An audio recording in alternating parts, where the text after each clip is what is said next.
Hello everybody, I'm back with a Let's Play World, and in my new farm area, I just noticed there are some Endermen replaced my block down there. I'm gonna have to go fix that. You can see I have level 40, and that's because I AFK'd over the day in my zombie spawner, and got tons of XP, and another side effect of that was that all this wheat here grew.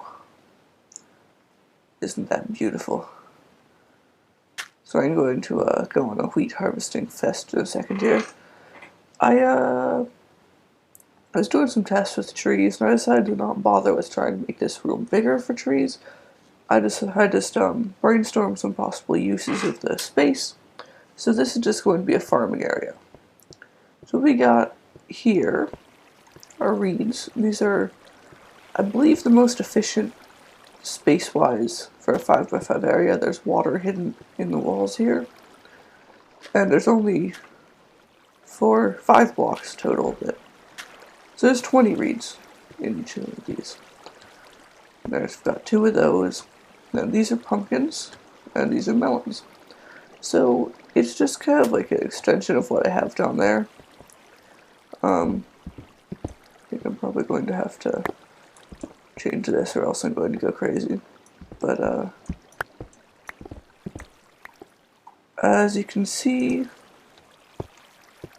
I changed these to sandstone half slabs because it seemed really weird with the melons and pumpkins that wouldn't grow.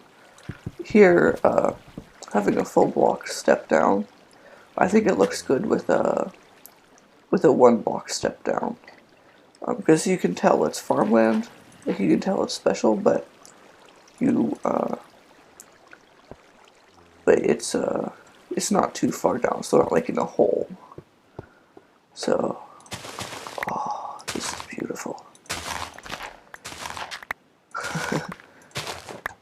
I'm gonna have like wheat for days after this. So after I finish this harvesting of epicness, harvesting of epic proportions, yes, I think I'm going to make another diamond pickaxe and enchant it up with level 40. So, yeah.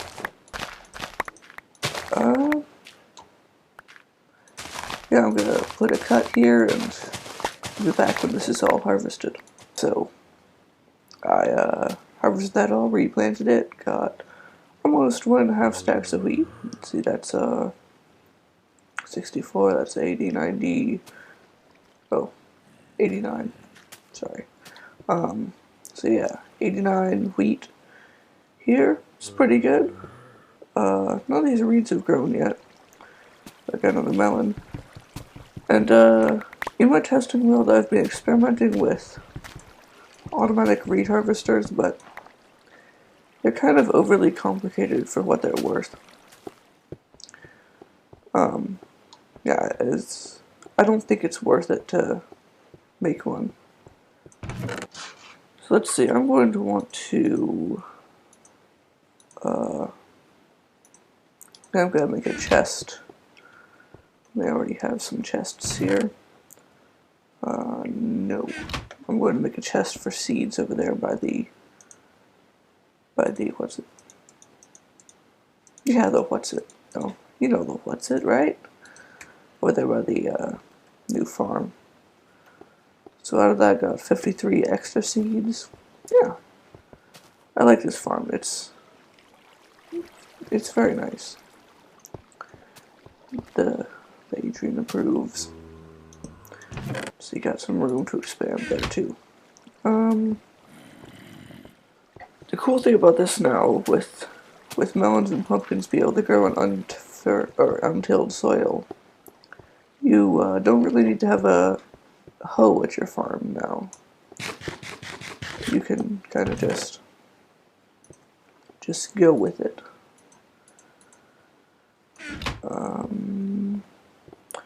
So let's see. make a diamond pick. Let's see what we can get. I still got, this is my efficiency 3 fortune, or fortune 2 pick. I brought it up from the mine and put my fortune 3 pick down there. So I just have a fortune pick up here and a fortune pick down there. That one's more fortune, so it's kind of, it's better for mining.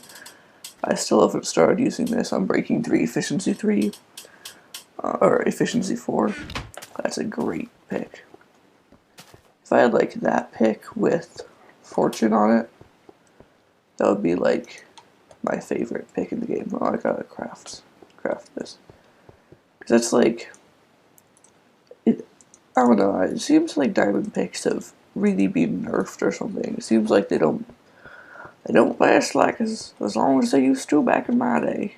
But it's true, I think. Maybe I'll just go for level 39 and well, I guess you get level 40 a lot. It's not near as uncommon as like level 50. Well, I'll be back when I get a level 40. Alright guys, I got this level 40 here. Let's see what it gives me. Efficiency 3, I guess that's alright, but I don't know. They don't last very long. It seems like they only last for a little while. I know. I was spoiled by one of my first picks. It was efficiency 3 and unbreaking 3, and it just like, it lasted forever it seemed. And I just used efficiency 3 and it felt like it broke instantly. Oh, another slime. Hey buddy. Need that big guy. Don't want to waste my diamond pick on you little guys. Whatever. I love coming down here. It's like, for a long time my slime farm was like not working very well at all. And then now it's just started working great. Like if I come down here, like, I don't know, probably about half of the times I come down here, so like 1 out of 2 times I come down here I find at least one slime, and then, like one big slime, and end up with like 8 or 9 or 10 slime balls. So it's great. I mean, look at that. Oh. It's like yeah. I'm rolling in slime balls. That's not enough though. You can never have enough slime balls. Why did I come here? I'm thinking about making this a variable level enchantment table, but I'm thinking about making it a different way than like Etho and people have made it. I mean, we have to move it for that. But I have some ideas on how I can do that. So, oh yeah, another melon. I really don't know what this reads. I don't know what I'm gonna do for this episode. I kind of got distracted by minecart stations and RS Snorlatches. Well, that's a totally standard thing to get distracted by. So maybe for the rest of this episode, I'll go over my RS Snorlatch designs that I've been building in my test room. So I'm going to hop over there, and I'll see you when I get there. Alright guys, so I'm over here in my test world, and so I've been working on a bunch of stuff. I don't know how long it's been since I've shown you my test world. I got a bunch of different projects going. Yeah, bunch of them. I'll show you kind of my automated reed farm design. It is based off a bud switch. It's based off of this bud switch actually, to the self-resetting block update switch. It's kind of based off a glitch though, which isn't good. And maybe it grew. I don't know. Basically, what happens, what's supposed to happen with this, is when a reed grows here, triggers this bud switch, which sends that water going. Also triggers these. One thing I noticed about reeds that kind of bugs me is they can't be destroyed by water now. Like, it used to be you could, like, dump water on a reed, or dump water, like, if you put it next to a reed, it would break the reed, but it doesn't anymore, which makes it really hard to make auto reed farms. You have to use pistons, which is expensive, and you can't make near as expansive a reed farm. So, there's a little sneak preview for my minecart station video that I'll be putting up probably make it tomorrow. So yeah, a little minecart like this. There's some designs here that I've been pioneering, and yeah, that's all you get to see for today. But one thing that I got sidetracked on is an RS NOR latch that is stackable sideways and 1 block wide like this. And I think Static made something kind of like this, but this was, if it is the same design as what he made, this was completely built off of my own engineering and just playing around to find out what would work. I didn't like copy anybody for this, so just so you know. So basically, RS NOR latch, it changes state. Well, so right now, this torch is off, and this torch is on, and this wire's on, this wire's off. If I push this button, then they change state, everything changes state. If I push this button, everything changes state again. So that's the way RS NOR latches work. They're very useful for minecart stations. And I'll just show you on the example I made for BOO. You can have it so when you push a button, it changes the state of an RS NOR latch to change a track in one direction, and then when you run over a detector rail, once you change track, then you reset the RS NOR latch.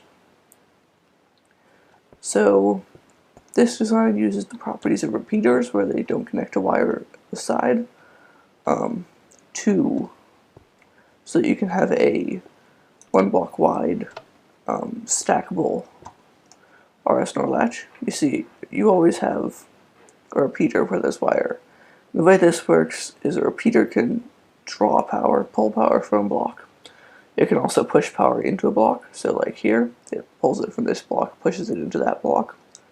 And here, this wire is powered, goes down to here, and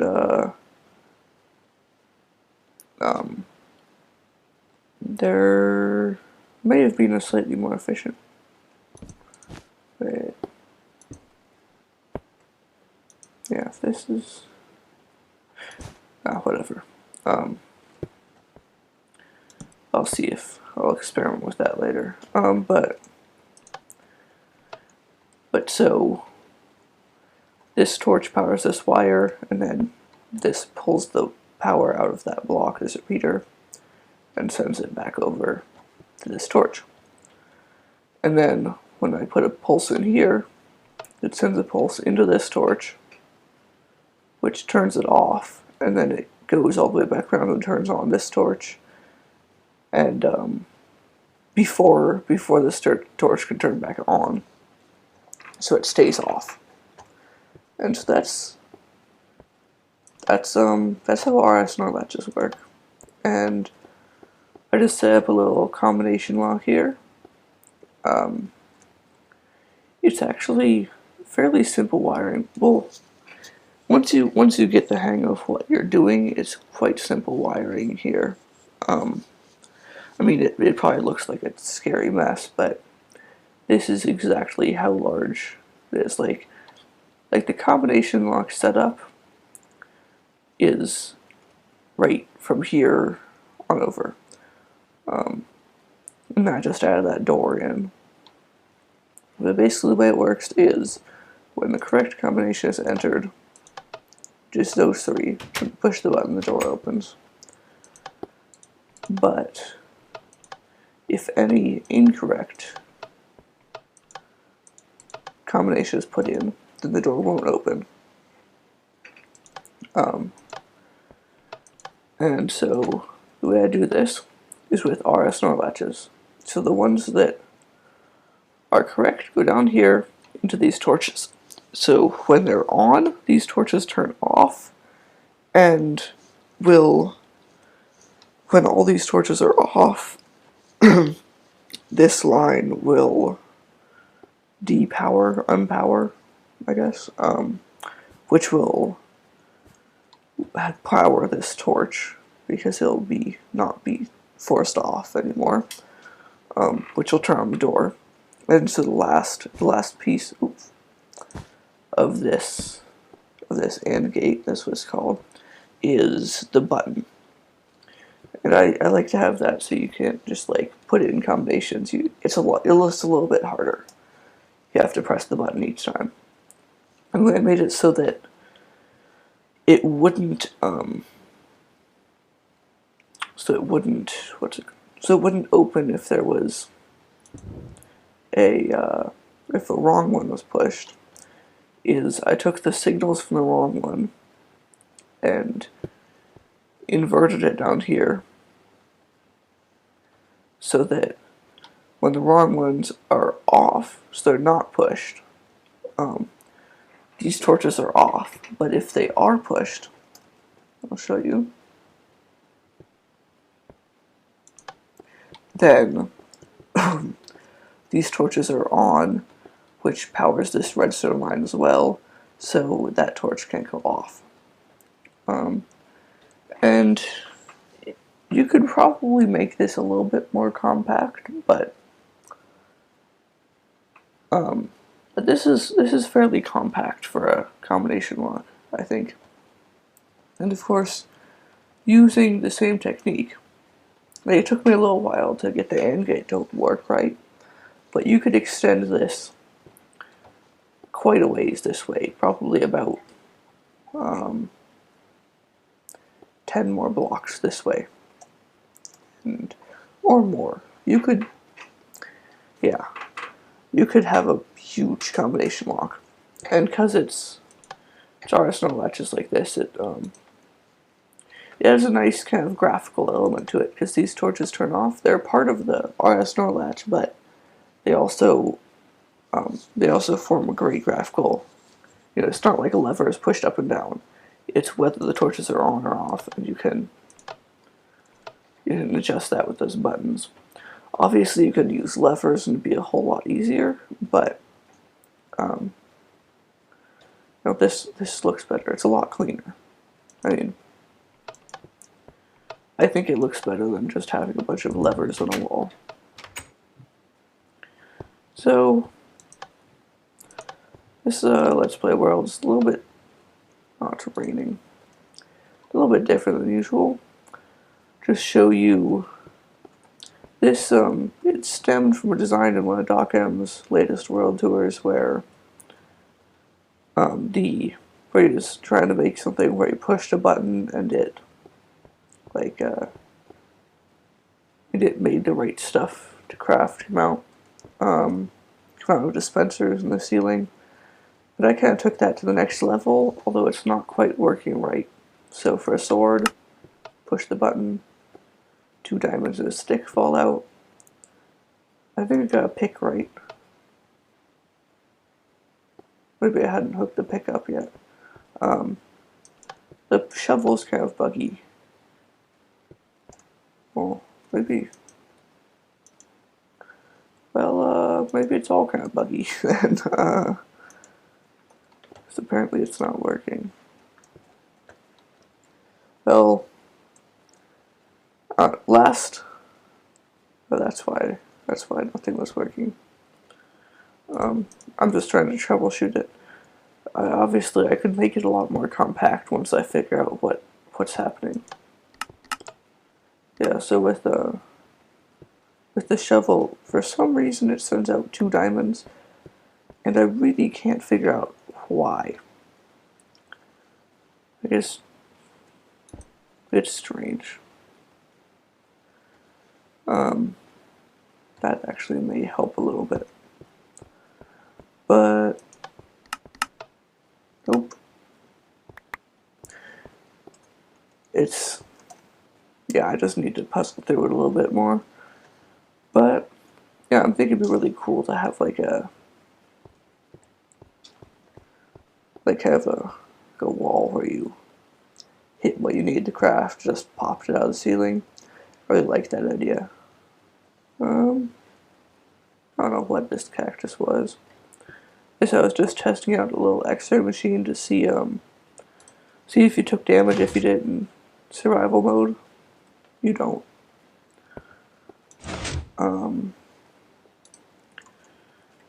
Let's see. Show you some other cool stuff I got going over here. This is from the Minecraft Addict video. This is a 3x3 piston door that made by CNB Minecraft that I like removed a few blocks and then it didn't work, and then I put them back and it still didn't work. So yeah, I need to go through his video and rebuild it. But this here is a binary counter made by Minecraft Addict, I think, and he says it was from a design that was in one of Seth Bling's worlds. I don't know, but I think it's a great idea because you can have, so you can see it's counting up in binary, and when it reaches the top, that gold block raises. I think it's great if you have like a long-term clock. Basically, it's each time this goes round, it goes one number. So this 1, 2, 4, 8, 16. So there's 31. So after 31 of these cycles, it will raise the block. And so obviously, if you had a longer cycle here, you could have a really long timer with few repeaters. You know, it just takes sticky pistons, but no, that's no biggie. This is kind of cool. This is a design I was working on. This button shouldn't be here, but it's so when you push the button, mobs are on the top in that hole up there. Drop down. Well, I'll just show you. So the idea is, you're up here, and you push the button, the mob drops down. Should drop down.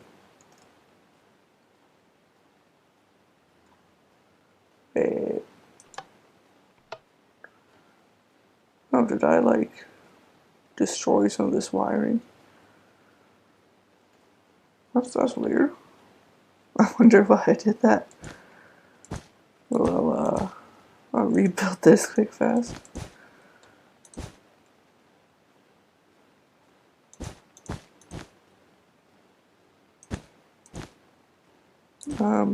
Yeah. That's extremely strange. I don't know why I would do that. Let's see, does it? Alright. Alright, so basically what happens is the mobs have fallen in here. Once you push this button, closes the top, so no new mobs can get in. And then, I'll show you again from the top, just so it kind of went too fast. So it closes the top, so no new mobs can fall in. It closes that until everything's done. And then it opens the next gate, which drops the mob into lava. And they stay in that lava until this gate gets opened. Until this gold gate here gets opened, where they fall through lava, or through water, and get extinguished. So it's a way to precisely, because it's set up on this timer here. And I'm using RS NOR latch here, again. It's very useful. It's a way to basically precisely time the amount of damage a mob will take from lava. And so the way it works is you push the button, it triggers this RS NOR latch, and it starts checking around with this this array of repeaters. And at specific points along that array, wires come off leading to different gates. And then as soon as the array gets all the way around, it hits the other side of the I'll show you from down here. It hits the other side of the RS NOR latch and shuts it off. So basically it's on until it hits here, and then it turns itself off. So yeah, RS NOR latches are extremely useful, and yeah, you should learn them. I don't know if I showed you this before. Is there a minecart in it right now?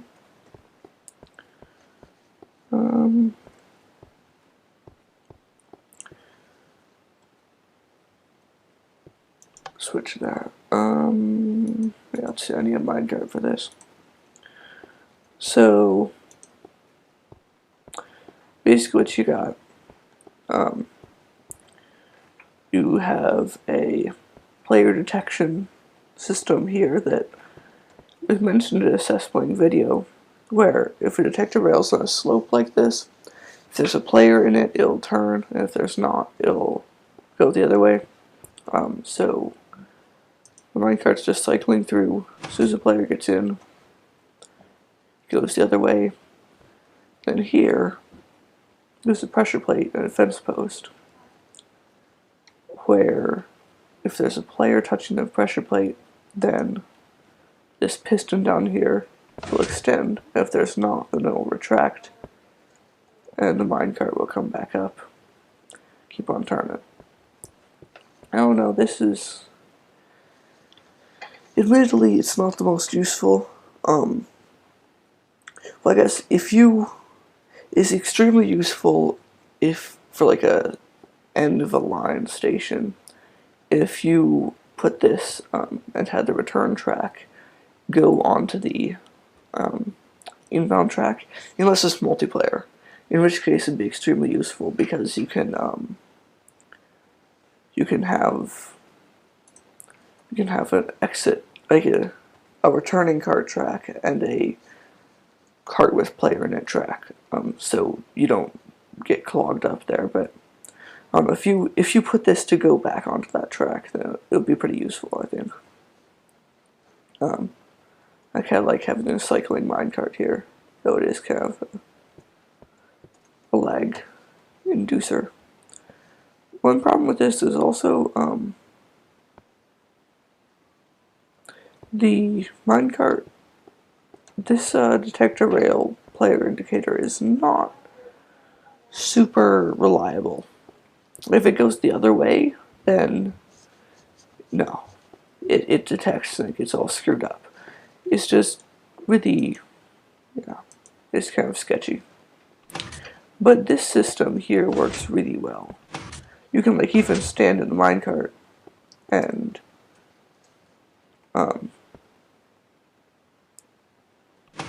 and you won't uh, and you won't fall. And so that's really cool. I really like this method here. It's a great like thing at a station where as soon as you get out of the cart, it goes away. So I really like that, but you know, I'm not so sure. These are. I'm just kind of doing a tour of my testing world here. Um, these were a whole lot of failed attempts at T flip-flops, I think. I'm not going to go into detail on those ones. Here's a block swapper, glowstone, iron block, glowstone, iron block. Yeah, that's basically how it works. Pulls the iron block out, and this piston fires, pushes it over where this piston is, and I am not all the way sure of how it works. Like, how all the timing works. Like, yeah. I was trying to make a new design myself using the concepts, like just using the concepts from this. I was trying to make a different design, but I wasn't able to, so I'm kind of confused on that one. So yeah, it's the comprehensive tour of my testing world. So I will see you guys all next time.